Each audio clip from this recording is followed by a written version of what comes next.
பாபாவின் எல்லாம் அறியும் தன்மை, சர்வக்னத்துவம். ஒருமுறை பாபா தம் பக்தர்களிடம், நீங்கள் என்ன செய்தாலும் எங்கிருந்தாலும் நான் எல்லாவற்றையும் அறிவேன் என்பதை நினைவில் வையுங்கள் என்று உறுதியளித்தார். பக்தர்களுக்கு இவ்வுறுதிமொழி எத்தகைய ஆறுதலாகவும் நம்பிக்கையின் ஊற்றாகவும் அதே சமயத்தில் அவர்களது தீய மனப்போக்கை தடுக்கும் சக்தி வாய்ந்ததாகவும் இருந்தது. பக்தை அனுப்பிய பேடா. 1915ஆம் ஆண்டு டிசம்பர் மாதம் பலராம் மன்கர் என்பவர் தமது நண்பரான தார்காடு என்ற சாயி பாபாவின் பக்தரின் வீட்டுக்கு சென்று தாம் ஷிரடிக்கு செல்வதாக கூறி பாபாவுக்கு அவர்கள் ஏதேனும் செய்தி அனுப்ப விரும்புகிறார்களா என்று கேட்டார். பாபாவிடம் மிகுந்த பக்தி கொண்ட திருமதி தார்கட் அவருக்கு ஏதாவது கொடுத்து அனுப்ப நினைத்தாள். அவள் வீடு முழுவதும் தேடியும் எதுவும் கிடைக்கவில்லை. ஏற்கனவே பாபாவுக்கு நைவேத்தியம் செய்துவிட்ட ஒரு பேடா பால் கேக் ஒன்றுதான் கிடைத்தது. சாதாரணமாக அது மீண்டும் அளிப்பதற்கு தகுந்ததல்ல என்றே கருதப்படும். ஆனால் அனுப்புவதற்கு வேறு எதுவும் கிடைக்காத காரணத்தால் பாபா உண்மையில் பொருளையன்றி அதை அனுப்ப காரணமான அன்பைத்தான் மதிப்பார் என்று கருதி அதை கொடுத்து அனுப்பினாள். இதை காட்டிலும் பாதகமான விஷயம் என்னவென்றால், பலராம் தம் தந்தை இறந்துவிட்ட காரணத்தால் அப்போது துக்கம் கொண்டாடி வந்த சமயமாதலால் அச்சமயத்தில் அவர் தீட்டு உடையவராகவும் அத்தகைய புனிதமான அன்பளிப்புகளை எடுத்து செல்லும் தகுதி இல்லாதவராயும் இருந்தார். பலராம் பேடாவை எடுத்துக்கொண்டு ஷிரடியை அடைந்தார். ஆனால் பாபாவை பார்க்கும் அவசரத்தில் தம் விடுதியிலிருந்து அதை எடுத்து செல்ல மறந்துவிட்டார். தான் கொண்டு வந்தவைகளை பாபாவுக்கு அளித்து தரிசனம் செய்தார். பாபாவுக்கு பேடாவை பற்றி தெரிந்தும் பலராம் தானாகவே நினைவு கூறட்டும் என்று காத்து பார்த்தார். மீண்டும் பிற்பகலில் பலராம் பாபாவிடம் சென்ற போதும் பேடாவை எடுத்து செல்ல மறந்துவிட்டார். பாபா அவரிடம், எனக்கு பாந்திராவிலிருந்து நான் என்ன கொண்டு வந்தாய் என்று கேட்டு கோடி காட்டினார். ஒன்றும் கொண்டு வரவில்லை என்றார் பலராம். ஏனெனில் அவருக்கு எதுவுமே ஞாபகம் இருக்கவில்லை. சிறிது நேரத்துக்கு பின் பாபா அதே கேள்வியை மீண்டும் கேட்டபோதும் அதே பதிலே கிடைத்தது. இறுதியில் பாபா, நீ புறப்படும் போது என் அம்மா தார்காட் எனக்காக தின்பண்டம் கொடுத்து அனுப்பவில்லையா என்று கேட்டார். உடனே அந்த இளைஞருக்கு எல்லாம் ஞாபகம் வர தமது கவனக்குறைவுக்காக வருந்தி பாபாவிடம் மன்னிப்பை கேட்டுக்கொண்டு தமது விடுதிக்கு ஓடி போய் பேடாவை கொண்டு வந்தார். பாபா அதனை ஆவலோடு வாங்கி உடனே உண்டார். அந்த பெண்மணியின் பக்தியும் அன்பும் பாபாவால் அவள் பாலும் முற்றிலும் திருப்பி காட்டப்பட்டன. அவருக்கென்று ஒதுக்கிய பணம். M.W. பிரதான் என்பவரின் அனுபவம். புறப்படும் சமயத்தில் ஷிரடிக்கு என்னிடம் 3 அல்லது 4 சவரன்களும் சில கரன்சி நோட்டுகளும் இருந்தன. பாபா தட்சிணை கேட்டால் வெள்ளி ரூபாயாக கொடுக்கலாமே என்று ஒரு கரன்சி நோட்டை சில்லறையாக மாற்றினேன். என் கையில் 20 ரூபாய்கள் நாணயமாகவும் மற்றவை நோட்டுகளாகவும் இருந்தன. நாங்கள் ஷிரடிக்கு போய் சேர்ந்தபோது பாபா லெண்டியில் எங்களுக்காக காத்து கொண்டிருப்பதை போல் நின்று கொண்டிருந்தார். உடனே நாங்கள் வண்டியிலிருந்து கீழிறங்கி அவரை வணங்கினோம். நான் கொண்டு வந்திருந்த மலர்கள், மாலைகள், பழங்கள் முதலியவற்றை மசூதிக்கு எடுத்துச் சென்று பாபாவுக்கு மாலையிட்டு எல்லா பொருள்களையும் அளித்தேன். அவருடைய முகத்தையும் கண்களையும் ஆழ்ந்து நோக்கிய போது பாபா உண்மையிலேயே பெரும் மகான் என்ற உணர்வு எனக்கு உறுதிப்பட்டது. பாபா என்னிடம் தட்சிணை கேட்டார். நான் முன்பு எண்ணி இருந்ததை போல அவருக்கு வெள்ளி நாணயங்கள் அளிப்பதற்கு பதிலாக தங்க நாணயத்தை கொடுத்தேன். அவரது கரத்தில் ஒரு சவரனை வைத்தேன். அதை வாங்கி கொண்ட பாபா தம் உள்ளங்கையில் அதனை 3 முறை திருப்பி பார்த்துவிட்டு நூல்கரிடம், இது என்ன, இதன் மதிப்பு என்ன என்று கேட்டார். நூல்கர், அது 15 ரூபாய்கள் மதிப்புடையது என்றார். பாபா உடனே அந்த நாணயத்தை என்னிடம் திருப்பி அளித்து, எனக்கு இது வேண்டாம், இதை வைத்து கொண்டு 15 ரூபாய்கள் கொடு என்றார். நான் அவருக்கு 15 வெள்ளி ரூபாய்களை அளித்தேன். பாபா 15 ரூபாய்களை எடுத்துக்கொண்டு அதில் 10 ரூபாய்களே இருப்பதாக பாவித்து கொண்டு மீண்டும் எண்ணி பார்த்தார். பிறகு இதில் 10 ரூபாய்கள் தான் இருக்கின்றன, மேலும் 5 ரூபாய்கள் கொடு என்றார். நான் பணிவோடு அவர் கூறியதை ஒப்புக்கொண்டு என் சட்டை பையில் மீதமிருந்த 5 ரூபாய்களை கொடுத்தேன். எனது சட்டை பையிலிருந்த 20 ரூபாய்களும் அவருக்காகவே ஒதுக்கப்பட்டுள்ளன என்பது அவருக்கு தெரிந்திருக்கிறது. எனவே சரியாக 20 ரூபாய்களை அவருக்கு அளிக்கும்படி செய்தார். தவறாக எண்ணுவதைப் போல் பாவித்து நான் கொடுக்க விரும்பிய அதே தொகையை அவரது திருவடிகளில் அளிக்கும்படி செய்தார். அப்போது 20 ரூபாய்களை பெற்றுக்கொண்ட பின் என்னிடம் கரன்சி நோட்டுகளாக மிகுதியான பணம் இருந்தும் அவர் மேலும் பணம் என்னிடம் கேட்கவே இல்லை. சர்க்கரை இல்லாத தேநீர். தானாவிலுள்ள சிவில் நீதிமன்றத்தில் குமாஸ்தாவாக இருந்த ஏழை மனிதரான சோல்கர் என்பவர் ஒருமுறை பாபாவின் மேன்மையை பற்றி கேள்விப்பட்டார். அதனால் மனம் நெகிழ்ந்து போன அவர் பாபாவிடம், பாபா, தான் மிகவும் ஏழை, எனது குடும்பத்தை கூட பராமரிக்க சக்தியற்றவனாக உள்ளேன். உமது அருளால் நான் எனது வேலை சம்பந்தமான தேர்வில் வெற்றி பெற்று நிரந்தரமான வேலையை பெற்றால் நான் உமது தரிசனத்துக்காக ஷிரடிக்கு வந்து உமது பெயரில் கல்கண்டு விநியோகிப்பேன் என்று பிரதிஜ்ஞை செய்து கொண்டார். அவரது வேண்டுதல் விரைவில் நிறைவேறியது. ஏழை மனிதராகிய சோல்கர் தமது பிரதிஜ்ஞையை விரைவில் நிறைவேற்றும் பொருட்டு தமது சொந்த செலவை குறைக்க தீர்மானித்தார். தமது தேநீரில் சர்க்கரை உபயோகிப்பதை நிறுத்தி அதன் மூலம் தனது பிரதிஜ்ஞையை நிறைவேற்றுவதற்கு தேவையான பணத்தை சேமித்தார். பின்னர் அவர் ஷிரடிக்கு சென்று பாபாவை தரிசித்து அவர் பெயரில் எல்லோருக்கும் கல்கண்டு விநியோகித்தார்.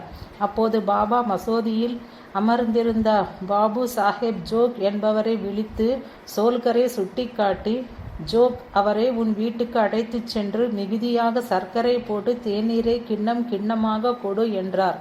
பாபாவின் எல்லாம் அறியும் தன்மையைக் கண்டு வியப்பும் மனநெகிழ்வும் அடைந்தார் சோல்கர்.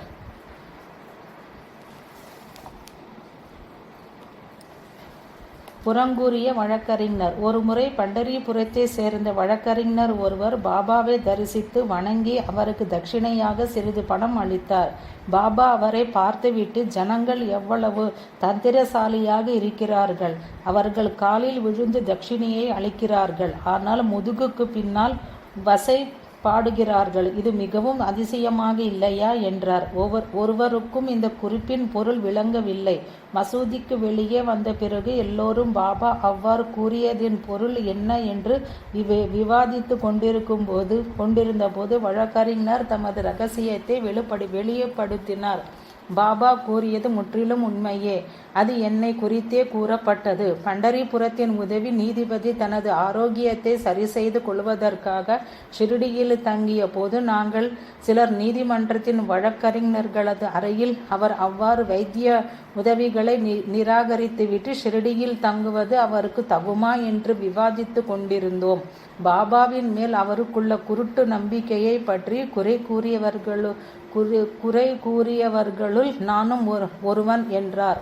மனதுக்கு சாந்தியளிக்கும் மகான். 1911ஆம் ஆண்டு ஹரித்வாரை சேர்ந்த சோம் தேவஸ்வாமி என்பவர் சாயிபாபாவின் பெருமையை குறித்து கேள்விப்பட்டு ஷிரடிக்கு புறப்பட்டார். அவருடைய டோங்கா ஷிரடியை நெருங்கி கொண்டிருக்கையில் சாயிபாபாவின் மசூதிக்கு மேல் பறந்து கொண்டிருக்கும் கொடிகளை பார்த்து, மகான் ஒருவருக்கு புகழில் ஆசை இருந்தாலன்றி பின் எதற்காக கொடிகள் முதலானவற்றை வைத்திருக்க வேண்டும் என்று நினைத்தார். இந்த எண்ணத்தால் மிகவும் நிலை குலைந்து போன அவர் பாபாவை கூட பார்க்காமல் அப்போதே ஹரித்வாருக்கு செல்ல நினைத்தார். ஆனால் உடன் வந்த பிரயாணிகள் அவ்வளவு தூரம் வந்ததற்காகவாவது சாயிபாபாவை பார்த்துவிட்டு போகலாம் என்று கூறினார். இறுதியில் அவர் மசூதியை அடைந்து சாயிபாபாவை பார்த்தவுடன் அந்த பக்கீரின் மேன்மையை பற்றி அவர் இதயம் உணர்ந்து கொள்ள அவர் கண்களில் ஆனந்த கண்ணீர் பெருகியது. அவரது தீய எண்ணங்களும் சந்தேகங்களும் கரைந்து காற்றோடு மறைந்தன. தமது குருவின் சொற்களான, எங்கே நம் மனது மகிழ்வற்ற கட்டுப்படுகிறதோ அதுவே நாம் இளைப்பாறுதற்குரிய இடம் என்பதை நினைவு கூர்ந்தார். ஆனால் அவர் பாபாவை நெருங்கியவுடன் அவர் மிகவும் கோபமுற்று, உன் வீட்டிற்கு திரும்பிச் செல், நீ மசூதிக்கு திரும்பவும் வந்தால் தெரியும் சேதி. மசூதியின் மேல் கொடிகளை பறக்கவிட்டு கொண்டிருக்கும் ஒரு சாதுவை ஏன் தரிசிக்க வேண்டும்? இது அவரது மகிமைக்கு அறிகுறியாகுமா? வெளியே போ என்று கூச்சலிட்டார். சில கணங்களுக்கு முன்பு வரை இருந்த தமது உணர்ச்சிகளை பாபா வெளிப்படுத்தியதை கண்டு சோமதேவ் சுவாமி மிகவும் வியப்படைந்தார். பிறகு பாபா நிதானமடைந்து தம் செயலுக்காக வருந்திய அவரை ஏற்றுக்கொண்டார். மனதிலுள்ள எண்ணங்களுக்கு பதில். பூனாவை சேர்ந்த ரசானே என்பவர். நான் பாபாவிடம் சென்றேன். எனது வியாபாரத்தில் கிடைக்கும் லாபத்தில் ஒரு பங்கை அவருக்கு கொடுப்பேன் என்று நினைத்து கொண்டு அவரது காலை பிடித்துவிட்டு கொண்டிருந்தேன். அப்போது மஹல்சாபதி, பாபா, நான் மூவர் மட்டுமே மசூதியில் இருந்தோம். பாபா தெளிவாக லாபத்தில் பங்கு பெறுவது போன்ற எந்தவிதமான சம்சாரத்திலும் தான் சிக்கிக்கொள்ள விரும்பவில்லை என்று கூறிவிட்டார். எனவே அந்த எண்ணத்தை கைவிட்டேன் என்று கூறினார். இதே போன்ற வேறு 2 அனுபவங்களையும் அவர் குறிப்பிட்டுள்ளார். என் மனதில் 2 கேள்விகள் இருந்தன. 2க்கும் அவர் பதில் அளித்தார். 1. எத்தனையோ பேர் சாயிபாபாவிடம் கூட்டமாக வருகின்றனர். அவர்கள் எல்லோருமே அவரிடமிருந்து நன்மையை அடைகிறார்களா? இந்த கேள்விக்கு பூத்திருக்கும் மாமரத்தை பார். அதிலுள்ள எல்லா மரங்களுமே கனியாகிவிட்டால் அது எவ்வளவு சிறந்த விளைச்சலாக இருக்கும். ஆனால் அப்படி நடக்கிறதா? பெரும்பான்மையானவை மலர்களாகவோ அல்லது முற்றாத காய்களாகவோ காற்று முதலியவற்றால் விழுந்து விடுகின்றன. வெகு சிலவே நீடித்து நிற்கின்றன என்று பாபா பதிலளித்தார். 2வது கேள்வி என்னை பற்றியதே. பாபா மறைந்து போய் விட்டார் என்றால் கதியற்று போய் விடுவேனே, அப்போது என்ன செய்வேன்? இதற்கு பாபா, எப்பொழுது எங்கே நான் அவரை பற்றி நினைத்தாலும் அவர் என்னுடன் இருப்பார் என்று பதிலளித்தார். 1918ஆம் ஆண்டுக்கு முன்பும் அதற்கு பிறகும் அந்த உறுதிமொழியை நிறைவேற்றியே வந்திருக்கிறார். அவர் இன்னும் என்னுடன் இருக்கிறார். இன்றும் எனக்கு அவர் வழிகாட்டி வருகிறார். இதற்கு ஓர் உதாரணத்தையும் கொடுக்கிறார். என் வீட்டில் திருட்டு போய்விட்டது. எனது பழைய நண்பன் ஒருவன் எனது மனைவியின் நகை பெட்டியை, அவளது புனிதமான தாலி உட்பட திருடிவிட்டான். நான் சாயிபாபாவின் படத்துக்கு முன்னால் அழுதேன். மறுநாள் அவன் நகை பெட்டியை திருப்பி கொடுத்து மன்னிப்பு கேட்டான். 1890ஆம் ஆண்டில் நாசிக்கை சேர்ந்த லக்ஷ்மண் கோவிந்த் முங்கி என்பவர் பாபாவை காண சென்றார். அவருடன் கட்ஜில் என்பவரும் நானா சாஹேப் நிமோன்கரும் வந்தனர். இரவு அவர்கள் படுக்க போகும்போது கட்ஜில் சில பேரீச்சம்பழங்கள், 1 ரூபாய், ஒரு ஊதுவத்தி கட்டு ஆகியவற்றை தனியாக எடுத்து வைத்து மறுநாள் அவற்றை பாபாவுக்கு கொடுக்க வேண்டுமென்று கூறினார். மறுநாள் காலை மூவரும் பாபாவின் தரிசனத்துக்காக மசூதிக்கு சென்றார். அவர்களை கண்டதும் பாபா, என்னுடைய பேரீச்சம்பழங்களையும் ஊதுபத்திகளையும் ரூபாயையும் குடு என்றார். கட்ஜிலும் முங்கியும் தமது உள்ளத்தின் விருப்பத்தை பாபா அறிந்து கொண்டதை குறித்து வியந்தனர். கட்ஜிமிலிருந்து தாம் பெற்ற அன்பளிப்புகளை உடனே எல்லோருக்கும் வழங்கிவிட்டார். மசூதியிலுள்ள விளக்குகளுக்கு எண்ணெய் அளிக்கும் எண்ணெய் வியாபாரிக்கு ரூபாயை கொடுத்தார். ஊதுபத்திகளை கொளுத்தி வைத்துவிட்டு பேரீச்சம்பழங்களை எல்லோருக்கும் விநியோகித்தார். சாயிபாபாவின் பக்தையான ராதா கிருஷ்ணமாயி என்பவளுக்கு இளம் விதவையான பிக்குபாய் என்ற நெருங்கிய சிநேகிதி இருந்தாள். 1916ஆம் ஆண்டு பிக்குபாய் அகமது நகருக்கு போயிருந்த சமயத்தில் ராதா கிருஷ்ணமாயி இறந்து விட்டாள். பின்னர் ஷிரடிக்கு வரும் வழியில் பிக்குபாய் கோபர்கானில் இறங்கி புனித கோதாவரி நதியில் முழுக சென்றாள். நதிக்கு சென்றவுடன் இந்த நதியின் கரையில்தான் தனது அருமை சிநேகிதி எரிக்கப்பட்டாள் என்ற நினைவு அவளுக்கு ஏற்பட்டது. அவளது இதயம் துக்கத்தால் நிரம்பியது. தனது அருமை சிநேகிதியை காப்பாற்றவில்லை என்று மௌனமாக பாபாவை குற்றம் சாட்டினாள். குளித்த பிறகு அவள் ஒரு மலர் மாலை, முலாம்பழம், பால் கேக்குகள் ஆகியவற்றை பாபாவுக்காக வாங்கி கொண்டாள். அவள் ஷிரடிக்கு வந்தவுடன் பாபா மனக்கலக்கத்தோடு கூடிய இந்த மாலை எனக்கு வேண்டாம் என்றார்.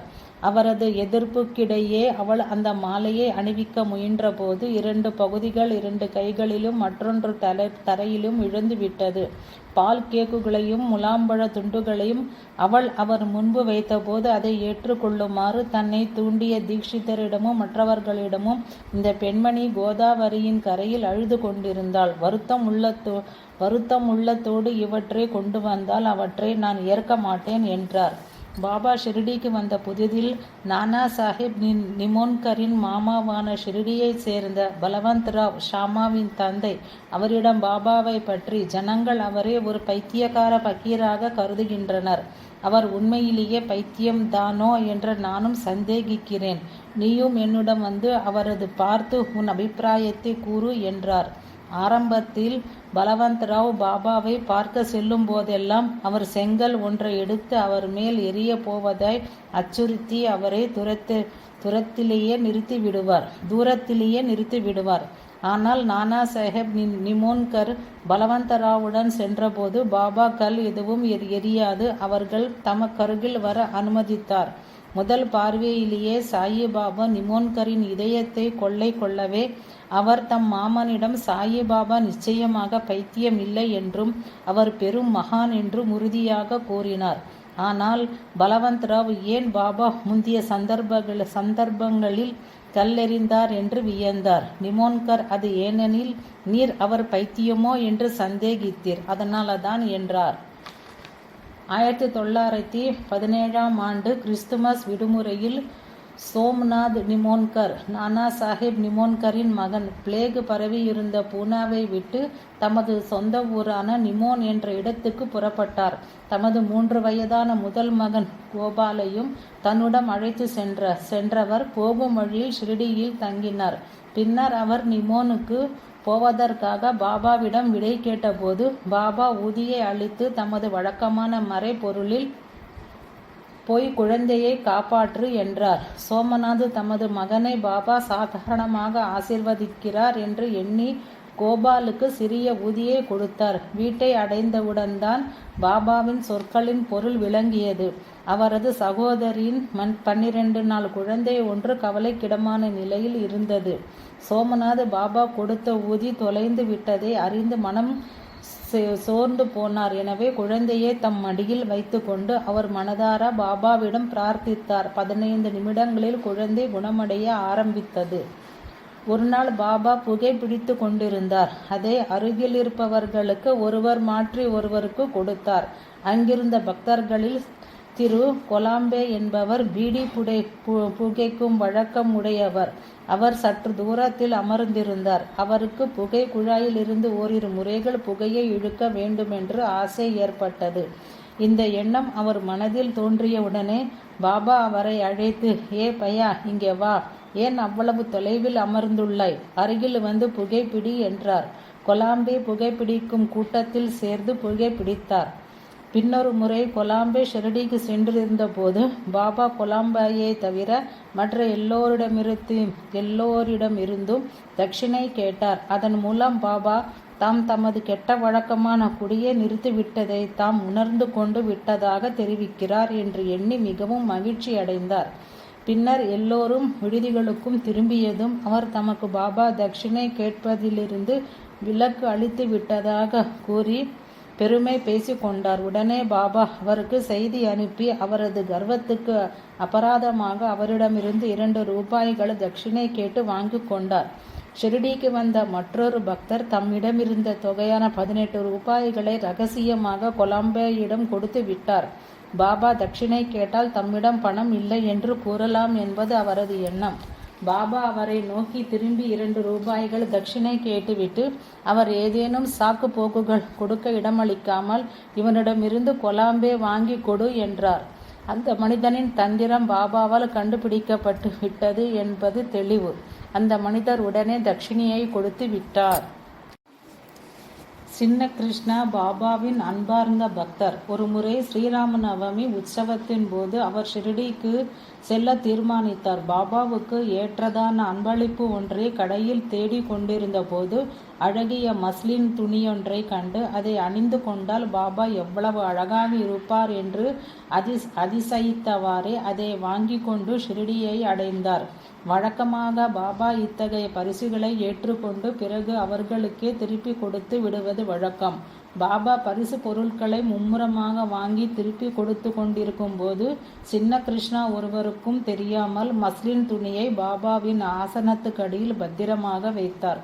எல்லாம் முடிந்தவுடன் பாபா எழுந்து நின்றவாறு ஆசனத்தின் மேல் இருப்பவற்றை எல்லாம் எடுத்துவிட்டு அதை தூசி தட்டு என்றார். ஆசனத்தை நகர்த்தியவுடன் அதற்கடியிலிருந்து மஸ்லின் துணியை எடுத்து அணைத்து கொண்டவராக, இந்த மஸ்லின் எவ்வளவு நேர்த்தியாய் இருக்கிறது, இதை நான் திருப்பி கொடுக்க போவதில்லை, இது என்னுடையது என்றார். அதை அணிந்து கொண்டு சின்ன கிருஷ்ணாவை நோக்கி, இந்த மஸ்லின் எனக்கு மிக அழகாக இல்லையா என்றார். 1914 ஒருமுறை ஜிஜி நார்கே என்பவர் பாபா தமது பக்தர்கள் பல பேருக்கு கப்னிகளை விநியோகித்து கொண்டிருப்பதை பார்த்து தமக்கும் பாபா ஒன்று கொடுக்க வேண்டும் என்று ஆசைப்பட்டார்.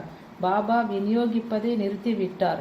அவரிடம் சில கப்னிகள் மீதம் இருந்தன. அவர் நார்கேயை சைகை செய்து அழைத்து, உனக்கு கப்னி கொடுக்கவில்லை என்று என்னை குறை கூறாதே, ஆண்டவன் உனக்கு நான் அளிப்பதற்கு அனுமதிக்கவில்லை என்றார். அதேபோல் 1916 நார்கே ஷிரடிக்கு சென்றபோது பாபா தம் சார்பில் பிச்சை எடுக்க வாமனராவ் என்பவரை அனுப்புகிறார் என்று அறிந்து பாபா தமக்கு அந்த பணியை தரக்கூடாதா என்று விரும்பினார். ஆனால் பின்னர் நார்கே அந்த எண்ணத்தை கைவிட்டுவிட்டு முழுக்கால் சட்டையுடன் சாயி பாபாவை தரிசித்தார். அப்போது பாபா அன்று முதல் நார்கே தமக்கு பதிலாக பிச்சை எடுக்க வேண்டும் என்று கூறினார். இந்த பணி நார்கேக்கு 4 மாதங்களுக்கு அனுமதிக்கப்பட்டது. பாபாவின் அன்பார்ந்த பக்தர்களில் SP துமால் என்பவரும் ஒருவர். ஒரு நாள் பாபா அவரிடம், பாவ், நேற்று இரவு முழுவதும் எனக்கும் தூக்கமே இல்லை. நான் உன்னை பற்றியே மீண்டும் மீண்டும் நினைத்து கொண்டிருந்தேன் என்றார். துமால் உணர்ச்சி வசப்பட்டு ஆனந்த கண்ணீர் உகுத்தார். துமால் சாயிபாபாவை இடைவிடாது நினைத்து வந்த பயிற்சியை பற்றி தமக்கு தெரியும் என்று இதன் மூலம் பாபா அவருக்கு உறுதிப்படுத்தினார். 1915 தானாவை சேர்ந்த நாஸ்னே என்பவர் ஷிரடிக்கு புறப்பட்டு கொண்டிருந்தார். ரயில் நிலையத்தில் VS சமந்த் என்பவர் அவரிடம் பாபாவுக்காக ஒரு தேங்காயும் கல்கண்டு வாங்கி அளிப்பதற்கு 2 அணாக்களையும் அளித்தார். நாஸ்னே ஷிரடியை அடைந்தவுடன் பாபாவுக்கு தேங்காயை அளித்தார். ஆனால் 2 அணாக்களை பற்றி முற்றிலும் மறந்தே போனார். அவருக்கு நினைவு வருகிறதா என்று பார்த்தார் பாபா. இறுதியில் நாஸ்னே வீடு திரும்புவதற்காக பாபாவின் அனுமதியை நாடிய போது, பாபா, நீ போகலாம், ஆனால் ஒரு ஏழை பிராமணனின் 2 அணாக்களை ஏன் நீயே வைத்து கொள்ள வேண்டும் என்று கேட்டார். உடனே நாஸ்னே 2 அணாக்களை கொடுத்துவிட்டு அவரிடம் மன்னிப்பு வேண்டினார். பாபா எதை செய்வதாக ஏற்றுக்கொண்டாலும் அதை முற்றிலும் சரியாக செய், இல்லாவிடில் ஏற்றுக்கொள்ளாதே என்றார். கண்டேராவ் கார்டே என்பவர் ஸ்ரீ அக்கல்கோட் மகாராஜின் சிஷ்யரும் பெரும் சக்திகள் படைத்த மகானுமான ஸ்ரீ ராமானந்த பீட்கர் மகாராஜின் சிஷ்யர். அவரது குரு அவரிடம் அவர் பற்பல மகான்களை தரிசிக்க வேண்டும் என்றும் அவரை பார்த்த மாத்திரத்திலேயே அவர்கள் அவரை தங்களில் ஒருவராக உணர்ந்து கொள்வார்கள் என்றும் கூறினார். இவ்வாறு அவர் குறிப்பிட்ட மகான்களில் ஸ்ரீ சாயிபாபாவும் ஒருவர். சாயி அவரை ராமதாஸ் என்று அழைப்பார் என்று பீட்கர் மகாராஜ் கூறினார். அதன்படியே அவர் 1912 ஷிரடிக்கு சென்றார்.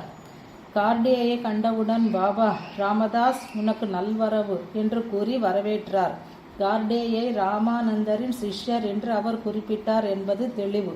ஒருமுறை VS ஜோஷி என்பவர் ஷிரடிக்கு செல்லும் நண்பர் ஒருவரிடம் பாபாவுக்கு 10 ரூபாய்கள் தட்சிணை கொடுத்தனுப்பி பாபாவை படம் பிடித்து கொண்டு வரும்படி அவரிடம் கேட்டுக்கொண்டார்.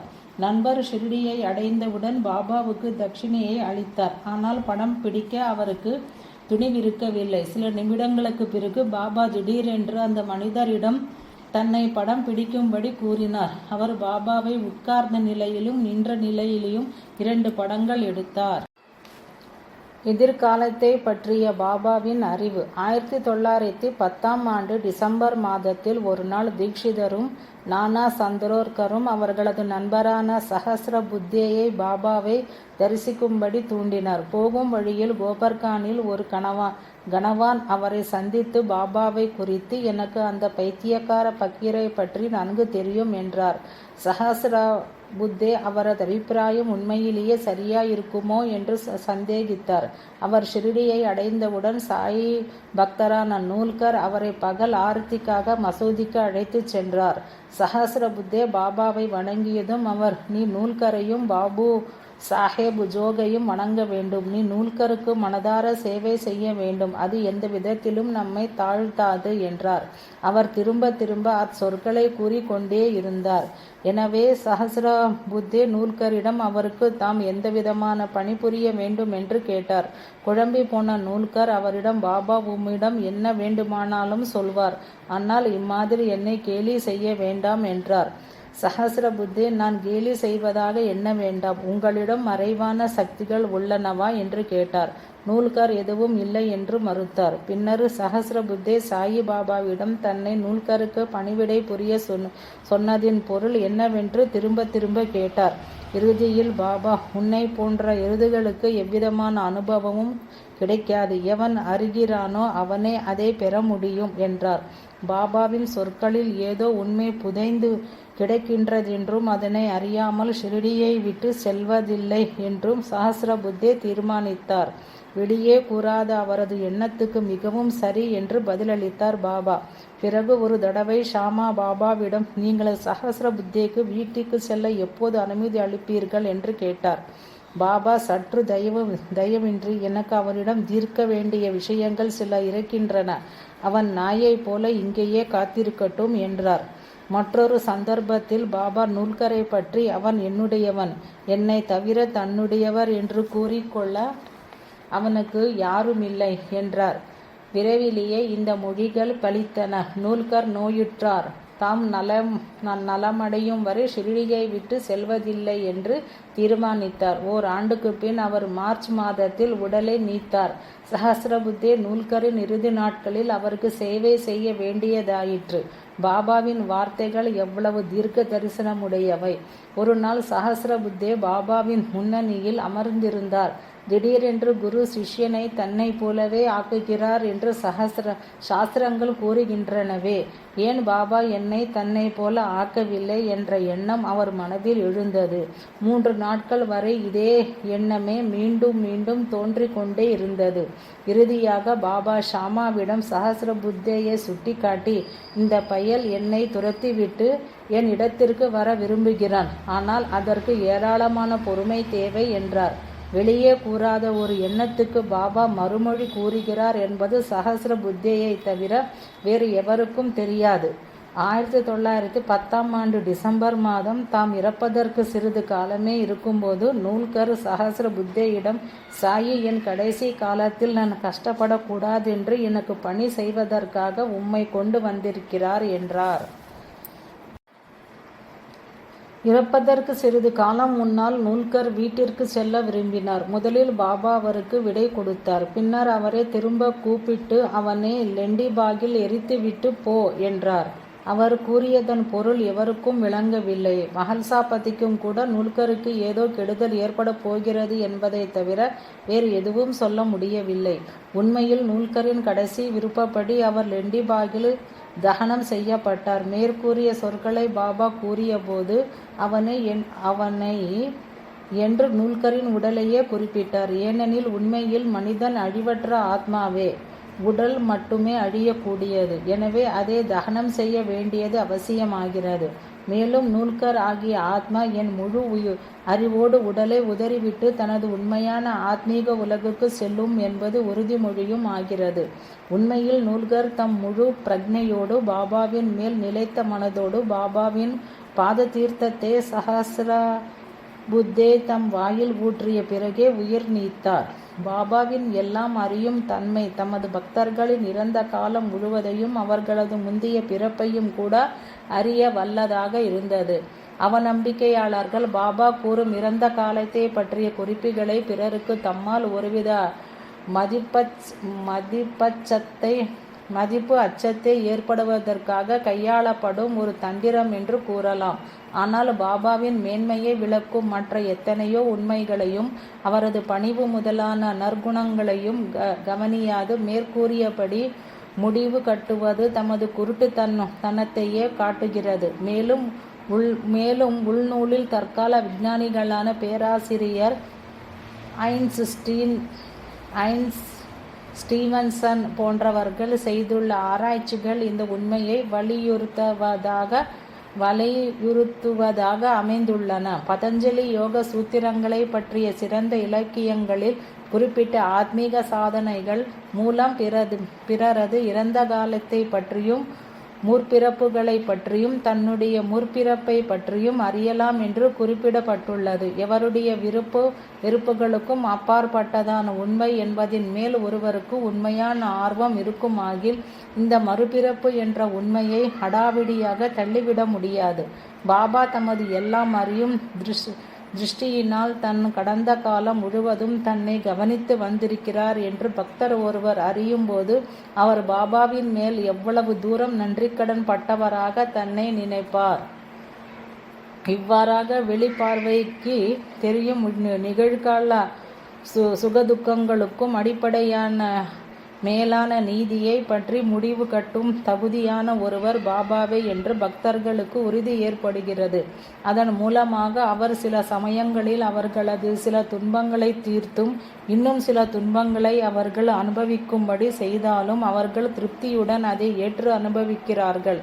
இவ்வகையான எல்லாம் அறியும் தன்மை உடையவர்கள் ஆண்டவனுடைய கட்டளையை அது தோன்றுவதற்கு நீண்ட காலம் முன்பேயும் அது நடந்து நீண்ட காலத்துக்கு பின்பும் நன்கு அறிகிறார்கள். அத்தகைய ஒருவரை புகழாக அடைவதை காட்டிலும் ஒரு பக்தனுக்கு வேறு பெரிய பாதுகாப்பு எதுவும் இல்லை. இறந்த காலத்தை பற்றிய பாபாவின் அறிவு. 1915ஆம் ஆண்டுக்கு சமீபத்தில் பல்வந்த் நாஸ்னே ஷிரடிக்கு சென்றார். ஒரு நாள் இரவு சுமார் 8 மணிக்கு அவர் துவாரகா மாயிக்கு சென்று பாபாவிடம் தமக்கு ஆத்மீக உபதேசம் அருளும்படி கேட்டார். நான் என்ன ஜபம் செய்வது என்று அவர் கேட்டார். பாபா தேவ்பூருக்கு கோபர்கானிலிருந்து 20 மைல்கள் தொலைவில் உள்ள கிராமம் சென்று அங்கே உனது முன்னோர்கள் வழிபட்டு வந்த கற்களை வழிபடு என்றார். நாஸ்னேக்கு பாபாவின் சொற்களின் பொருள் புரியாவிட்டாலும் அவற்றை அப்படியே நினைவில் வைத்து கொண்டார். வீடு திரும்பியவுடன் தம் தந்தையிடம் அவருக்கு அதன் பொருள் விளங்குகிறதா என்று கேட்டார். அவர்களது முன்னோர்கள் தேவ்பூரில் சில விக்கிரகங்களை பல தலைமுறைகளாக வழிபட்டு வந்தனர் என்றும் அவர் அதே பாதையை பின்பற்ற வேண்டுமென்று விரும்புகிறார் என்றும் அவரது தந்தை கூறினார். மேலும் நாஸ்னேக்கு 5 தலைமுறைகளுக்கு முந்தைய முன்னோரான பாபா பிரயாக் என்பவருக்கு 60 வயது ஆகும் வரை குழந்தைகள் இல்லாமல் இருந்தது. அவர் திரையம்பக் என்னும் இடத்தில் இருந்த ஏக்நாத் மகாராஜின் சீடரான பாபா பாகவத் என்பவரை புகழடைந்தார். உடனே ஓர் ஆண்டிற்குள் அவருக்கு மகன் பிறந்தான். ஓர் ஆண்டு கூட பூர்த்தியடையாத அந்த குழந்தையை பாபா பாகவத் தேவ்பூருக்கு எடுத்து சென்று ஞானேஸ்வர் பகவத்கீதைக்கு எழுதிய உரையான ஞானேஸ்வரியின் கையெழுத்து பிரதியொன்றை கொடுத்தார்.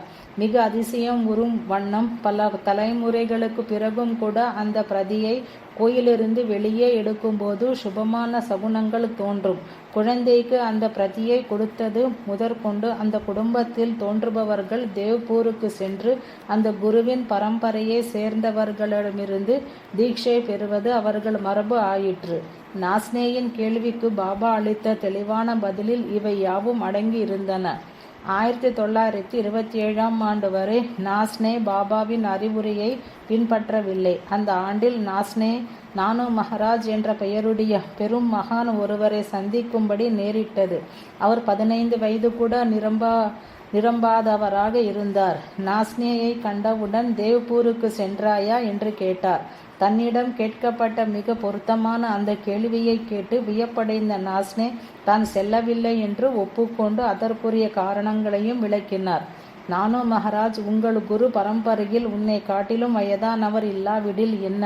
எனது குரு தோய்போடே என்னை விட வயதில் குறைவானவரே. உனது குருவின் பெயர் பாகவத் என்றார். நானு மகாராஜின் குரு எவ்வளவு சின்னவராக இருப்பாரோ என்று நாஸ்னே வியந்தார். விரைவிலேயே நாஸ்னே தேவ்பூருக்கு சென்று இளம் பாகவத் என்பவரிடமிருந்து உபதேசம் பெற்றார். ஓர் ஆண்டுக்கு பிறகு நானு மகாராஜ் பம்பாய்க்கு வரப்போவதை அறிந்து அங்கே சென்றார். ரயில் நிலையத்தில் வந்து நின்றவுடன் நானு மகாராஜ் ஒரு ரயில் பெட்டிக்குள்ளிருந்து அவரை சைகை செய்து அழைத்து தமது 8 வயது குரு ஸ்ரீபாத தோய்போடேயை காட்டினார். இந்நிகழ்ச்சி நாஸ்னேயை பற்றிய பாபாவின் கடந்த கால அறிவு பல தலைமுறைகள் வரை நீண்டது என்பதையும் பாபா கொடுத்த அறிவுரை மற்றொரு பெரும் மகானான நானு மகாராஜின் சொற்களால் நிறைவேற்றப்பட்டதையும் காட்டுகிறது. 8ஆம் அத்தியாயத்தில் கோவாவிலிருந்து வந்த 2 பக்தர்களில் ஒருவருக்கு தாமே தத்தர் என்பதை பாபா விளக்கியருளிய நிகழ்ச்சியை கண்டோம். அதன் பின்னர் பாபா கோவாவிலிருந்து வந்த மற்றொரு மனிதரோடு தன்னை ஒன்றுபடுத்தி கொண்டு தனது மறைமுகமான மொழியில் பேசத் தொடங்கினார். 35 ஆண்டுகளாக தமக்கு நம்பிக்கையுடன் வேலை செய்து வந்த பிராமண சமையலைக்காரன் தீய சகவாசத்தால் கூடிய தீய வழிகளில் ஈடுபட்டான் என்று கூறினார். ஒரு முறை அவன் சுவரில் பதித்திருந்த கல்லை நீக்கி 30,000 ரூபாய்கள் பொறுமான கரன்சி நோட்டுகளை திருடிவிட்டான். அவர் தமக்கு ஏற்பட்ட நஷ்டத்தால் மனம் இடிந்து போய் அமர்ந்திருந்த போது தெருவழியே சென்று கொண்டிருந்த பக்கீர் ஒருவர் அவரிடம் வந்து ஷிரடியில் உள்ள சாயிபாபா என்ற பெரும் மகானிடம் வேண்டிக் கொள்ளும்படியும் தமது பணம் திரும்பி கிடைத்தால் உடனே ஷிரடிக்கு வந்து அவரை தரிசிப்பதாக பிரதிஜ்ஞை செய்து கொள்ளும்படியும் யோசனை கூறினார். அதுவரை தனக்கு பிடித்தமான உணவு வகை ஒன்றை உண்பதை நிறுத்திவிடும்படியும் கூறினார். அந்த மனிதர் பக்கீரின் ஆலோசனைப்படியே நடந்தார். அவர் வியப்புறும்படி அவரது பிராமண சமையற்காரன் திரும்பி வந்து பணத்தை திருப்பி கொடுத்து தன் செயலுக்காக வருந்தி மன்னிப்பும் கேட்டான். உடனே அவர் தாமதமின்றி ஷிரடி யாத்திரைக்கு புறப்பட்டார். அவர் செல்ல வேண்டிய கப்பலின் தலைவன் கப்பலில் இடமில்லை என்று கூறிவிட்டான். அச்சமயத்தில் கப்பலில் வேலை செய்யும் ஒரு சேவகன் அவருக்காக பரிந்து பேச கடைசியில் கப்பல் தலைவன் அவருக்கு இடம் கொடுத்தான். இறுதியில் அவர் ஷிரடியை அடைந்தார். அவர் சாயிபாபாவை தரிசிப்பேன் என்று மட்டுமே பிரதிஜ்ஞை செய்து கொண்டார். அதை நிறைவேற்றியும் விட்டார். எனவே அவர் எந்த முறையிலும் இறைவனுக்கு கடன்பட்டவர் அல்ல. அப்படி இருக்க எப்படி பாபா அவரது தட்சிணையை ஏற்றுக்கொள்ள முடியும்? முற்பிறவிகளை பற்றிய அறிவு. சாயிபாபா மனிதர்களின் முந்திய பிறவியை பற்றியும் பிராணிகளின் முந்திய பிறவியை பற்றியும் கூட அறிந்திருந்தார் என்பதை பார்ப்போம். பேராசிரியர் ஜி நார்கே என்பவர் முதன்முறையாக பாபாவிடம் சென்றபோது ஷாமா அவரை அறிமுகப்படுத்த இருக்கையில், பாபா, நீ அவனை எனக்கு அறிமுகப்படுத்துகிறாயா? 30 பிறவிகளாக நான் அவனை அறிவேன் என்றார். அவ்வாறே 1909ஆம் ஆண்டில் ரகுவீர் புரந்தரே என்பவர் பாபாவை சந்தித்த போது பாபா புரந்தரேயிடம் அவர்கள் 7 நூற்றாண்டுகளாக ஒருவருக்கொருவர் தொடர்பு உடையவர்கள் என்று கூறினார். மேலும் தொடர்ந்து, அவனை நான் மறக்க மாட்டேன். அவன் வேறு எங்காவது 2000 மைல்களுக்கப்பால் இருந்தாலும் கூட எப்போதும் அவனை நினைத்திருப்பேன். அவன் இல்லாமல் ஒரு பருக்கை கூட எனக்கு உண்ண மாட்டேன் என்றார். பாபாவும் பிராணிகளும். ஒருமுறை பாபா லெண்டியிலிருந்து திரும்பி கொண்டிருக்கும் போது ஒரு ஆட்டு மந்தையை கண்டார். அவைகளில் 2 ஆடுகள் அவரது கவனத்தை ஈர்த்தன. அவற்றின் அருகில் சென்று அவற்றிடம் கொஞ்சி விளையாடி அவற்றை 32 ரூபாய்கள் கொடுத்து வாங்கினார். அதை கண்டு பக்தர்கள் வியந்தார்கள். ஆடுகளின் விலை ஒன்றுக்கு 2 ரூபாய்கள்தான். அதிகபட்சம் 3 அல்லது 4 ரூபாயாக வைத்து கொண்டாலும் இரண்டுக்கும் சேர்த்து 8 ரூபாய்கள் தான் ஆகும். எனவே பாபா ஏமாந்து விட்டதாக நினைத்தார்கள். அதை குறித்து அவர்கள் பாபாவை கடிந்து கொண்டபோது பாபா மௌனமாகவே இருந்தார். ஷாமாவும் தத்யாகோடையும் ஏன் பாபா அப்படி செய்தார் என்பதை விளக்கும்படி கேட்டனர். பாபா தமக்கு வீடோ குடும்பமோ இல்லாததால் தாம் பணத்தை சேமித்து வைக்க கூடாது என்றார். 4 படி துவரை வாங்கி ஆடுகளை உண்பிக்குமாறு கூறினார். அது முடிந்தவுடன் பாபா ஆடுகளை அதன் சொந்தக்காரனிடம் கொடுத்து விட்டு அந்த ஆடுகளை பற்றிய பழைய கதைகளை கூற தொடங்கினார். ஓ ஷாமா, தாத்யா, நான் இந்த பேரத்தில் ஏமாந்து விட்டதாக நினைக்கிறீர்களா? அவைகளது கதையை கேளுங்கள். முந்திய பிறவியில் அவை மனிதர்களாயிருந்தன. என் முன்னணியில் எனக்கு அருகே அமரும் நற்பேறு பெற்றவர்களாயிருந்தனர். அவர்கள் சகோதரர்கள். ஆரம்பத்தில் ஒருவரையொருவர் நேசித்து வந்த அவர்கள் பின்னர் பகைவர்களானார்கள். மூத்தவன் சோம்பேறி, இளையவனோ சுறுசுறுப்பாக பணியாற்றி ஏராளமாக பணம் சம்பாதித்தான். மூத்தவன் பேராசையும் பொறாமையும் மிக்கவனாக தனது சகோதரனை கொன்று அவனது பணத்தை எடுத்து போக நினைத்தான். அவர்கள் தம் சகோதர உறவை மறந்து ஒருவரோடு ஒருவர் சண்டையிட ஆரம்பித்தனர். இளையவனை கொல்ல மூத்தவன் பலவித வழிகளை கையாண்டு பார்த்தான். அவை யாவும் தோல்வியடைந்தன. இவ்வாறு இருவரும் கொடிய பகைவர்களாக மாறினர். இறுதியாக ஒரு சந்தர்ப்பத்தில் மூத்தவன் இளையவனது தலையில் ஒரு பெரிய தடியினால் பலமாக தாக்க, அதே சமயத்தில் இளையவன் மூத்தவனை கோடாரியால் தாக்க இருவருமே இறந்து விழுந்தனர். அவர்களது செயல்களின் விளைவாக இருவரும் ஆடுகளாக பிறந்துள்ளனர். அவை என்னை தாண்டி சென்றபோது அவற்றை நான் அறிந்து கொண்டேன். அவற்றின் பழங்கதை என் நினைவுக்கு வந்தது. அவை பால் இரக்கம் கொண்டு அவற்றுக்கு உணவளித்து ஆறுதல் ஊட்ட விரும்பினேன். அதற்காகவே என் பணத்தை செலவு செய்தேன். அதை குறித்து நீங்கள் என்னை கடிந்து கொள்கிறீர்கள்.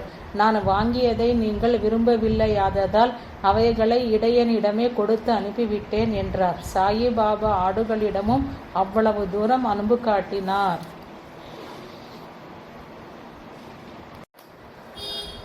பாம்பும் தவளையும். ஒருமுறை பாபா கூறினார், ஒரு நாள் காலையுணவு முடிந்த பின் கால் போனபடி நடந்து ஒரு சிறு நதியின் கரையை அடைந்தேன். மிகவும் களைப்படைந்திருந்த நான் அங்கு இளைப்பாரி கை கால்களை கழுவிக்கொண்டு குளித்த பின் புத்துணர்வு பெற்றேன்.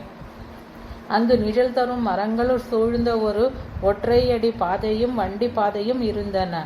காற்றும் இதமாக வீசி கொண்டிருந்தது. நான் புகைப்பிடிக்கும் குழாயை தயார் செய்து கொண்டிருக்கும் போது ஓர் தவளை கத்தும் குரலை கேட்டேன். நான் குழாயை பற்றி வைத்து கொண்டிருக்கும் போது அங்கு ஒரு பிரயாணி வந்து என் அருகில் அமர்ந்து என்னை வணங்கி தன் வீட்டுக்கு வந்து உணவு கொண்டு இளைப்பாறுமாறு அழைத்தான். அவன் புகை குழாயை பற்ற வைத்து என்னிடம் அளித்தான். மீண்டும் தவளை கத்தும் சத்தம் கேட்க அவன் அது என்னவென்று அறிய விரும்பினான். ஒரு தவளை தொல்லைப்பட்டு கொண்டிருக்கிறது என்றும் தனது பழைய தீவினையின் கசப்பான பலனை அனுபவித்து கொண்டிருக்கிறது என்றும் கூறினேன். நான் முந்தைய பிறவியில் விதைத்ததை இப்போது அறுவடை செய்தே ஆக வேண்டும். அதை பற்றி அழுது பயனில்லை. அவன் புகைப்பிடித்து விட்டு குழாயை என்னிடம் கொடுத்து விட்டு தானே நேரில் போய் என்ன நடக்கிறதென்று பார்ப்பதாக கூறினான். ஒரு தவளை பெரிய பாம்பொன்றினால் பிடிக்கப்பட்டு கத்துகிறது என்றேன்.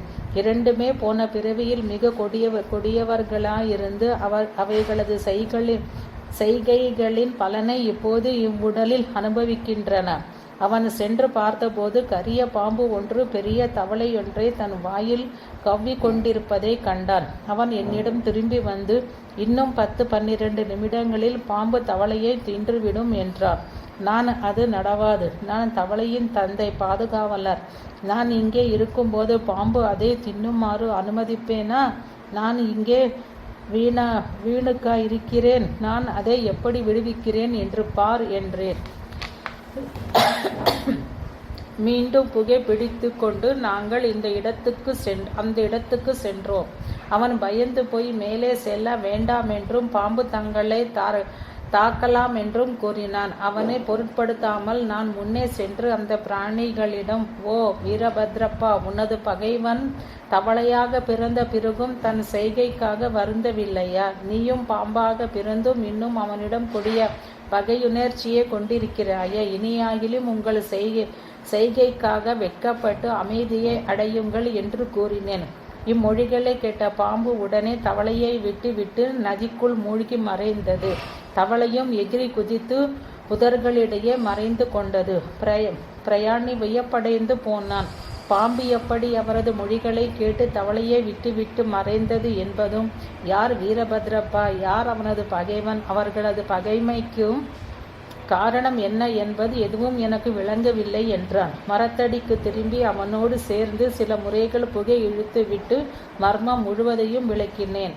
நான் வசிக்கும் இடத்திலிருந்து 4-5 மைல் தூரத்தில் மகாதேவருடைய கோவிலோடு கூடிய ஒரு புராதனமான புண்ணியஸ்தலம் இருந்தது. அந்த கோவில் மிக பழையதாகவும் பாழடைந்ததாகவும் இருந்தது. அங்குள்ள ஜனங்கள் அதை பழுது பார்ப்பதற்காக பணம் வசூலித்தார்கள். ஒரு பெரும் தொகை சேர்ந்தவுடன் பூஜைக்கான ஏற்பாடுகள் செய்யப்பட்டன.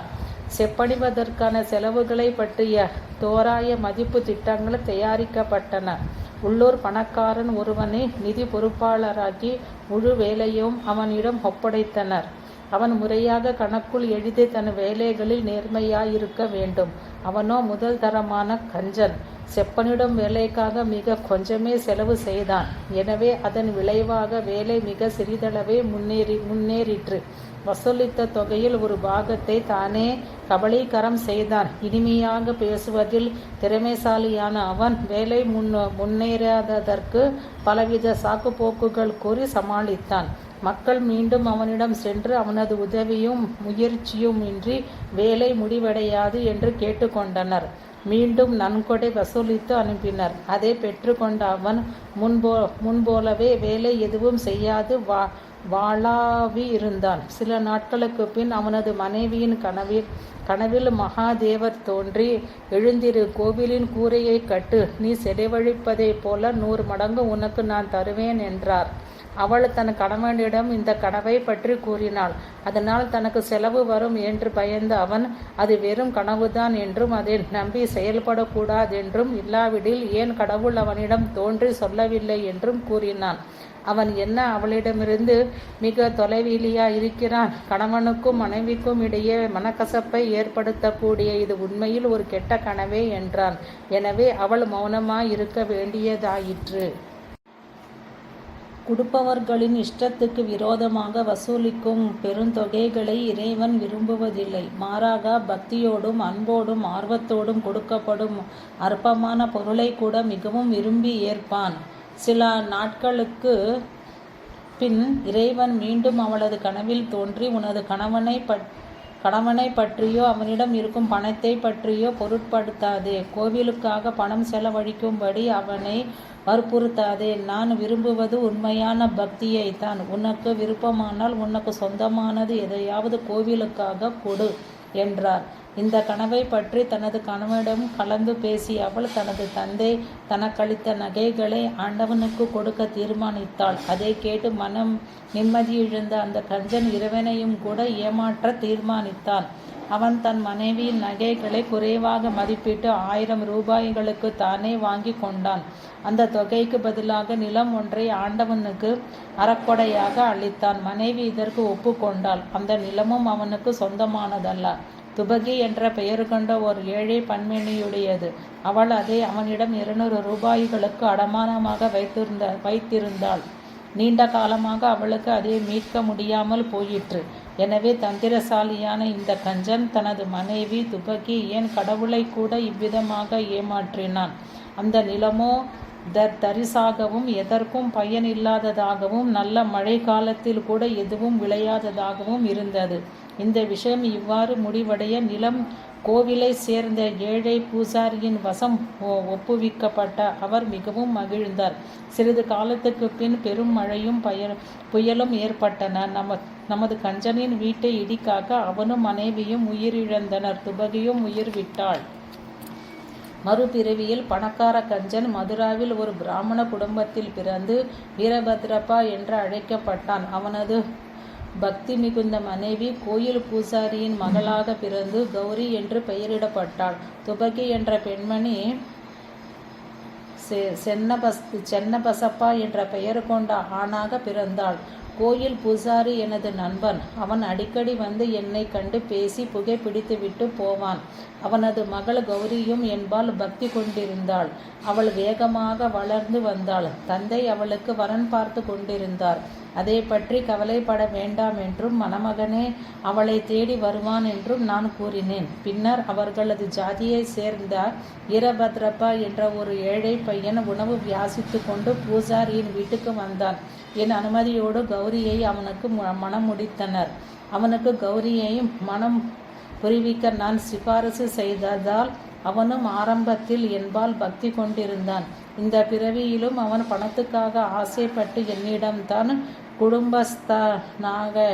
குடும்பஸ்தானாகையால் நிரம்ப பணம் சம்பாதிக்க உதவுமாறு கேட்டான். விந்தையான நிகழ்ச்சிகள் நடந்தன. விலைகளில் திடீரென்று ஏற்றம் ஏற்பட்டது. கௌரியின் நல்ல திருஷ்டத்தால் நிலத்துக்கு கிராக்கி ஏற்பட்டது. அறக்கொடையாக அளிக்கப்பட்ட நிலம் 1,00,000 ரூபாய்க்கு விற்கப்பட்டது. அதாவது நகைகளின் மதிப்பை போல 100 மடங்கு. அதில் பாதி தொகை பணமாக கொடுக்கப்பட்டது. மீதி தொகை 25 தவணைகளில் 2000 ரூபாய்களாக கொடுக்கப்படும் என்று தீர்மானமாயிற்று.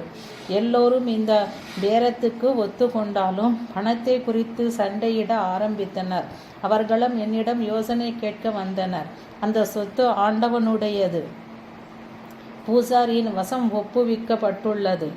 கௌரியே அதன் ஒரே வாரிசும் சொந்தக்காரியும் ஆவாள். அவளது அனுமதியின்றி ஒரு பைசா கூட செலவு செய்யப்படக்கூடாது. அவளது கணவனுக்கு அந்த பணத்தில் எவ்வித உரிமையும் கிடையாது. இவ்வாறு நான் கூறினேன்.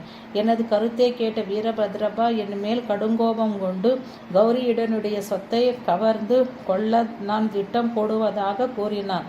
அவனது சொற்களை கேட்ட நான் ஆண்டவனை நினைத்து பேசாதிருந்தேன். வீரபத்ரப்பா அவனது மனைவியையும் திட்டினான். அவள் பகல் வேளையில் என்னிடம் வந்து மற்றவர்களுடைய பேச்சுக்களை பொருட்படுத்த வேண்டாம் என்றும் தான் என்னுடைய மகள் என்றும் தன்னை தள்ளிவிட வேண்டாம் என்றும் வேண்டிக் கொண்டாள். அவள் எனது பாதுகாப்பை வேண்டியதால் அவளுக்கு உதவுவதற்காக 7 கடல்களை கூட கடப்பேன் என்று அவளிடம் வாக்குறுதி கொடுத்தேன். அன்றிரவு கௌரிக்கு ஏற்பட்ட கனவில் மகாதேவர் தோன்றி, முழு பணமும் உன்னுடையது, யாருக்கும் எதுவும் கொடுக்காதா. சென்னபசப்பாவிடம் கலந்து கொண்டு சிறிதளவு தொகை கோவிலுக்காக செலவு செய். வேறு விஷயங்களுக்கு செலவழிக்க வேண்டுமானால் மசூதியிலுள்ள பாபாவிடம் யோசனை கேள் என்றார். கௌரி என்னிடம் தன் கனவை கூறிய போது அவளுக்கு தகுந்த ஆலோசனை கூறினேன். மூலதன தொகையை அவளை வைத்து கொள்ளும்படியும் அதற்கு கிடைக்கும் வட்டியில் பாதியை சென்னபசப்பாவுக்கு கொடுக்கும்படியும் வீரபத்ராவுக்கு இவ்விஷயத்தில் எவ்விதமான சம்பந்தமும் இல்லை என்றும் கூறினேன். இவ்வாறு நான் பேசிக்கொண்டிருக்கும் போது வீரபத்ராப்பாவும் சென்னபசப்பாவும் சண்டை போட்டுக்கொண்டே அங்கு வந்தனர். என்னால் முடிந்தவரை அவர்களை சமாதானப்படுத்த முயன்று கௌரியின் கனவை பற்றியும் கூறினேன். வீரபத்ரப்பா மிகவும் சினங்கொண்டு சென்னபசப்பாவை துண்டு துண்டாக வெட்டி கொலை செய்ய போவதாக அச்சுறுத்தினான். சாதுவான அவன் என் கால்களை பிடித்து கொண்டு என்னை புகழடைந்தான். அவனது பகைவனின் கோபத்திலிருந்து அவனை காப்பதாக உறுதி கூறினேன். சிறிது காலத்துக்கு பின் வீரபத்ரப்பா இறந்து பாம்பாகவும் சென்னபசப்பா இருந்து தவளையாகவும் பிறந்தனர். சென்னபசப்பாவின் கத்தலை கேட்டு என் வாக்குறுதியை நினைவு கூர்ந்தவனாக நான் இங்கு வந்து அவனை காப்பாற்றி என் வார்த்தைகளை நிறைவேற்றினேன். தம் பக்தர்களுக்கு அபாயம் நேரும்போது அவர்களை காக்க இறைவன் ஓடி வருகிறான். என்னை இங்கே அனுப்பி சென்னபசப்பாவை காப்பாற்றினான். இவையாவும் இறைவனின் திருவிளையாடலே. M.W. பிரதான் என்பவருக்கு பாபு என்ற பெயருடைய மகன் இருந்தான். சாயி பாபாவுக்கு அவனை மிகவும் பிடிக்கும். பாபு பிறப்பதற்கு ஒரு ஆண்டுக்கு முன்பே பாபா திருமதி பிரதானை ஷாமாவுக்கு சுட்டிக்காட்டி அவள்தான் என் பாபுவின் தாய் என்றார். சாயி பாபா ஒரு முறை தமது பக்தர்களிடம் பாபுவின் கடந்த கால வாழ்வை பற்றி இவ்விதம் கூறினார். பக்திமானான ஒரு வயதான கிழவன் ஷிரடியில் 12 ஆண்டுகள் வாழ்ந்தான். ஜால்னா என்ற இடத்திலிருந்து அவனது மனைவியும் வயது வந்த மகள்களும் தங்களிடம் திரும்பி வரும்படி மீண்டும் மீண்டும் கேட்டுக்கொண்டனர். கடைசியில் அவன் குதிரை மேல் சென்றான். நான் ஒரு வண்டியில் அவனை பின்தொடர்ந்தேன். சிறிது காலத்துக்கு பின் இந்த கிழவன் தனது சகோதரியின் மகளான ஒரு இளம் பெண்ணை மணந்து ஒரு மகனுக்கு தந்தையானான். அந்த பையன் பின்னர் சிலரால் விஷமிட்டு கொல்லப்பட்டான். பின்னர் பாபுவாக பிறந்தான். பின்னர் மறுபடியும் இருந்த பிறகு இப்போது பம்பாயில் பிறந்திருக்கிறான். அதேபோல் சாயி பாபா ஒருமுறை பாலா சாஹேப் பாடே என்பவரிடம் அவர் முந்தைய பிறப்பில் ஒரு க்ஷத்திரியராக இருந்தார் என்றும் அவரது மனைவியும் மகனும் சென்ற பிறவியில் நெசவாளர் ஜாதியை சேர்ந்தவர்களாக இருந்தார்கள் என்றும் கூறினார். அவரது பக்தர் வாசுதேவ் காக்கா தமது முந்தைய பிறவியில் ஜெய்சிங் என்ற பெயருடைய ராஜபுத்திரராக இருந்தார் என்றும் அவருக்கு ஒழுக்க குறைவான பெண் ஒருத்தி இருந்தாள் என்றும் அவள் பர்வார் ஒருவருக்கு காமக்கிழத்தி ஆனாள் என்றும் கூறினார். மற்றொரு சந்தர்ப்பத்தில் தமது பக்தை திருமதி சந்திராபாய் 7 பிறவிகளில் தமது சகோதரியாக இருந்ததாக கூறினார்.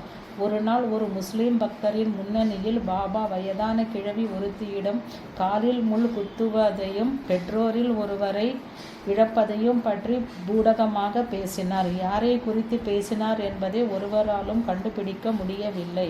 அந்த முஸ்லிம் பக்தர் அவசரமாக வீடு திரும்ப வேண்டியதாயிருந்தது. இறுதியில் அவர் பாபாவிடம் அனுமதி கூட பெறாமல் சென்று விட்டார். அவர் எழுதுகிறார், நான் வீடு திரும்பிய 2 நாட்களுக்கு பிறகு என் தாய் விறகு பொறுக்க போன போது காலில் முள் குத்தியது. அதனால் கால் வீங்கி அவளது 8 அல்லது 10 நாட்களுக்கு பிறகு இறந்து போனாள். அப்போதுதான் பாபா கிழவியிடம் முல்லை பற்றியும் பெற்றோரை இழப்பதை பற்றியும் சொல்லி கொண்டிருந்தன பொருள் விளங்கியது. அவள் இருந்த 4ஆம் நாள் பணமும் வேலையும் இல்லாத நான் சாயிபாபா எனது பணத்தொல்லையை தீர்ப்பார் என்று நம்பி ஷிரடிக்கு வந்தேன். நான் 34 நாட்களோ அல்லது மேலுமோ தங்கினேன். அதன் பின் பாபா என் முன்னணியில் மோசியிடம் உதியை வாங்கி கொண்டு விடை பெற வேண்டும் என்றார். உடனே பாபா இச்சொற்களை என்னை குறித்தே கூறுகிறார் என்று அறிந்து கொண்டேன். பாபா ஒருவருக்கு சொல்ல வேண்டியதை மற்றொருவரை அழைத்து கூறுவதும் மற்றும் சில சமயங்களில் ஒரே ஒருவருக்கு சொல்ல வேண்டியதை ஒரு கூட்டத்தினருக்கு சொல்வதும் வழக்கம். மறுநாள் காலை நான் பாபாவை அணுகிய போது உதியை அளித்து நான் கொண்ட ஊக்கத்தை உறுதிப்படுத்தினார். உதியை கொடுக்கும்போது உனது வீட்டு வாசற்படியில் ஒரு வயதான கிழவி நின்று கொண்டிருப்பாள். அவள் கொடுப்பதை கொண்டு சடங்குகளை எல்லாம் நடத்து. விருந்தினர் வந்துள்ளனர், அவர்களோடு சேர்ந்து விருந்துக்கு ஏற்பாடு செய் என்றார். வீட்டுக்கு போனவுடன் காசியின் விதவை மனைவியாகிய மிக வயதான கிழவி என் வீட்டு வாசற்படியில் நின்று கொண்டிருந்தாள். என் மேலு கொண்ட அன்பால் 50 ரூபாய்களை என் கையில் வைத்து சடங்குகளை நடத்து என்றாள். அன்று என் தாய் இறந்த 40வது நாள். அப்போது சடங்குகளை நடத்த வேண்டுமாதலால் எனது 4 சகோதரிகளும் அவர்களது கணவனுமாரும் நான் இல்லாத போதே வந்திருந்தனர். இவர்கள்தான் பாபாவால் குறிப்பிட்டப்பட்ட விருந்தினர்கள் என்பது தெளிவு. வயதான கிழவி கொடுத்த பணத்தை கொண்டு 40வது நாள் சடங்குகளை செய்தேன். ஒரு மாதத்துக்கு பிறகு மறுமுறை ஷிரடிக்கு சென்றபோது பாபா என்னிடம் உன் வீட்டிற்கு ரோஜா வந்திருக்கிறது என்றார். நான் திரும்பி சென்றபோது என் மனைவிக்கு ஒரு ஆண் குழந்தை பிறந்திருக்க கண்டேன். அதுதான் பாபாவால் குறிப்பிட்டப்பட்ட ரோஜா, குலாப் என்று நம்பி அவனுக்கு குலாப் என்று பெயரிட்டேன். சுயராஜ்யம் குறித்து பாபா சாயிபாபாவை நேரில் சந்தித்துள்ள ஸ்ரீ யோகி சுத்தானந்த பாரதியார் எனக்கு எழுதிய கடிதம் ஒன்றில் பாபாவின் சர்வக்னத்துவத்தை குறிக்கும் ஒரு நிகழ்ச்சியை குறிப்பிட்டுள்ளார். லக்னோ காங்கிரஸ் கூட்டம் நடந்து கொண்டிருந்த போது 1916 டிசம்பர் பாலகங்காதர திலக், பண்டிதர் மதன் மோகன் மாளவியா ஆகியோரோடு பகவத்கீதையை படித்து மகிழ்ந்தேன். சபை கூட்டத்தில் ஒரே இறைச்சலாக இருந்தது. எல்லோரும் உரக்க வார்த்தைகளை பரிமாறி கொண்டிருந்தார்கள். இத்னா ஆவாஸ் சே ஸ்வராஜ் கபி நஹி மிலேகா. இத்தகைய இறைச்சியினால் சுயராஜ்யத்தை ஒருபோதும் அடைய முடியாது என்றேன். பின் ஸ்வராஜ்யம் எப்படி கிடைக்கும் என்று கேட்டார் திலகர். மகாத்மாக்களின் நினைவாற்றலாலும் ஆசியாலும் என்றேன் நான். அத்தகைய மகாத்மா எங்கே இருக்கிறார் என்று கேட்டார் திலகர்.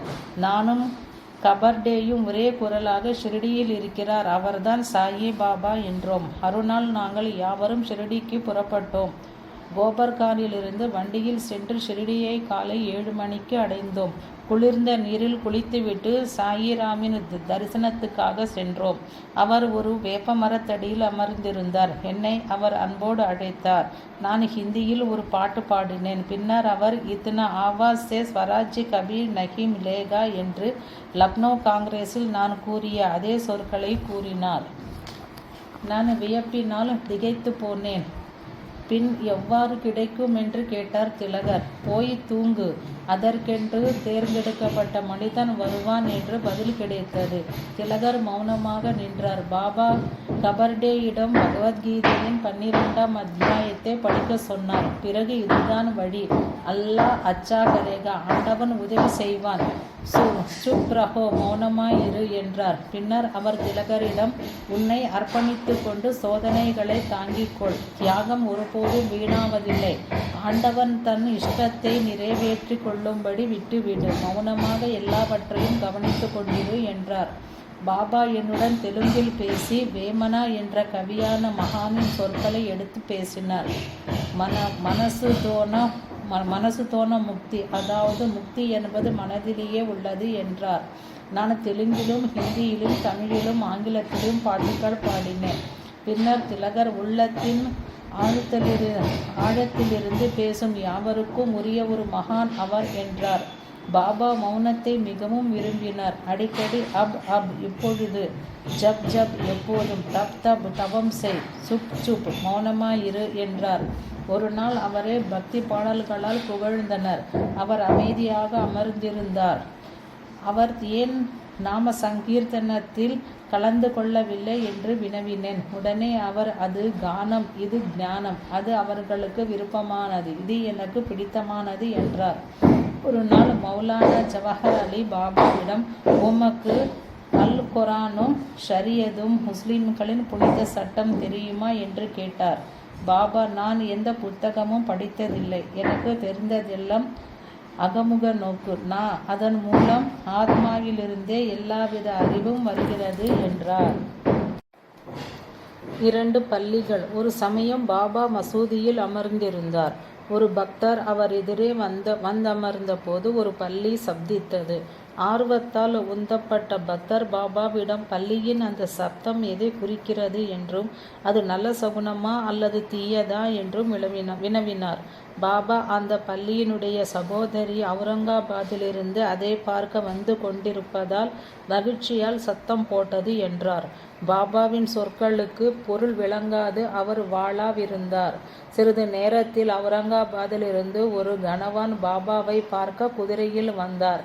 அவர் உடனே செல்ல விரும்பினார். ஆனால் அவரது குதிரை பசியால் வருந்தவே அதற்கு கொள்ளு கொடுக்க வேண்டியதாயிருந்தது. அவர் தமது தோளிலிருந்து கொள்ளை எடுத்து வருவதற்காக ஒரு பையை எடுத்து தூசி போகும்படி தரையில் உதற அதனுள்ளிருந்து ஒரு பள்ளி வெளிப்பட்டு எல்லோருக்கும் முன்பாகவே சுவரில் ஏறியது. பாபா பக்தரிடம் அந்த பள்ளியை கவனிக்கும்படி சொன்னார். அது உடனே தன் சகோதரியிடம் விரைந்தது. நீண்ட காலத்துக்கு பின் சந்தித்த அந்த சகோதரிகள் 2 ஒன்றையொன்று அணைத்து முத்தமிட்டு சுற்றி சுற்றி வந்து ஆனந்தத்தால் நாட்டியமாடின. ஷிரடி எங்கே, அவுரங்காபாத் எங்கே? அவுரங்காபாத்திலிருந்து குதிரை ஏறி வந்தவர் எப்படி பள்ளியுடன் வந்தார்? பாபா எப்படி 2 சகோதரிகளின் சந்திப்பை முன்கூட்டியே கூறினார்? இவை யாவுமே அதிசயமாயிருக்கின்றன. பாபாவின் எல்லாம் அறியும் சக்தியை காட்டுகின்றன.